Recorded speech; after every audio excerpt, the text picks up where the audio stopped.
First-person shooter was considered possible on PCs before Halo. While many have tried to emulate the feel on consoles, none have been as successful as Halo. He created a template for what a console shooter could be like. Without Halo on Xbox, who knows where the gaming industry will be in terms of shooters on console? It will be interesting to see what Halo Infinite will do for the series and Xbox games in general.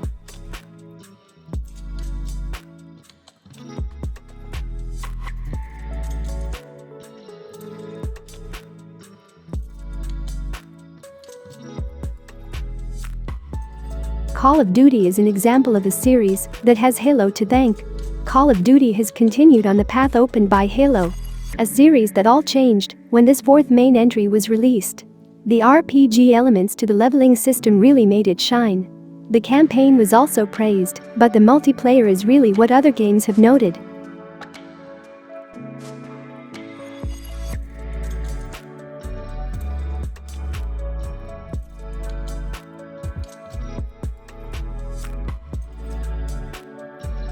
Puzzle games before Portal were often reduced to simple mechanics. That all changed with the orange box, which includes Portal. Each puzzle felt smarter than the last. It's not very difficult. It's not easy. Balance was important. Not only that, the game has managed to add a funny and compelling story to it. The number of titles it inspired is innumerable. And let's not forget that killer finale song.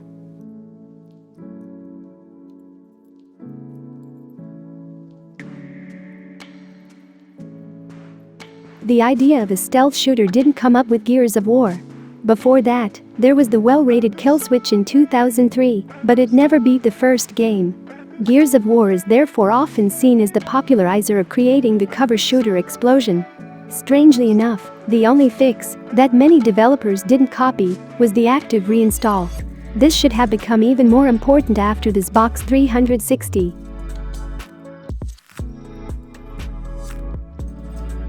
Diablo was definitely a popular hack-and-slash dungeon crawler back in the 90s. It had a huge fanbase, but console versions wouldn't quite cross the PC scene until this sequel came out. To this day, Diablo II is still heralded as a Diablo game to be played. That's why he's getting the remake, not the original. There are lots of loot-based games out there now, and Diablo II is part of the reason.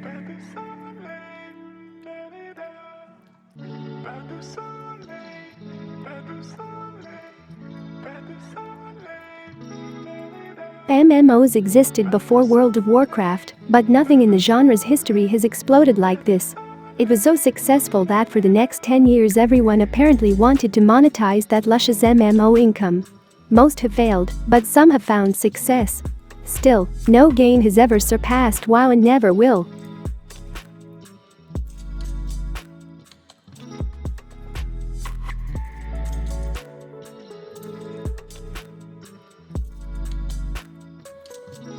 Grand Theft Auto was mostly a PC series before it grew on PS2 with this third entry. That's what really puts Rockstar on the map. What World of Warcraft did for MMOs, GTA 3 did for open-world city games. He produced countless clones, but none of them touched this game. This is the reason why GTA 5 is still selling so well almost a decade after it was released, and it all started here.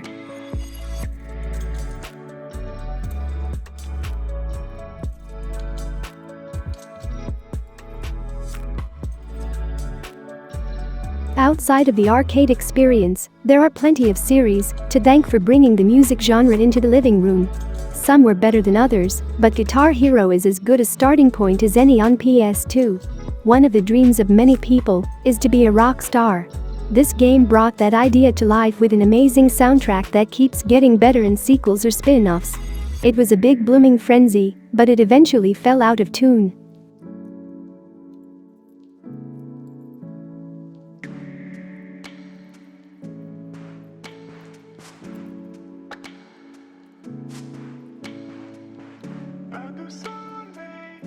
The Wii itself was a sensation.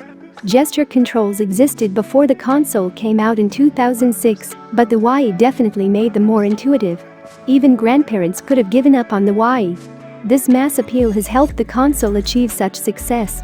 Part of this reason is due to Wii Sports. When Sony and Microsoft released their motion-based clones for their systems, they tried to make a game that worked the same way, but none of them matched Wii Sports.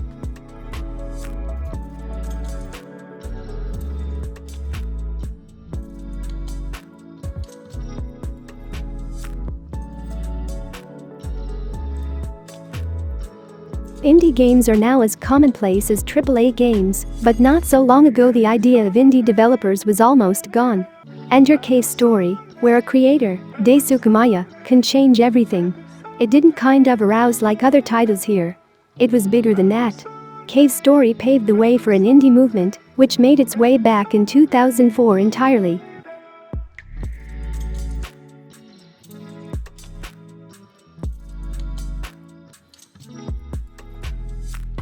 Thank you for watching the video. If you liked the video, don't forget to click the like button and subscribe to the page.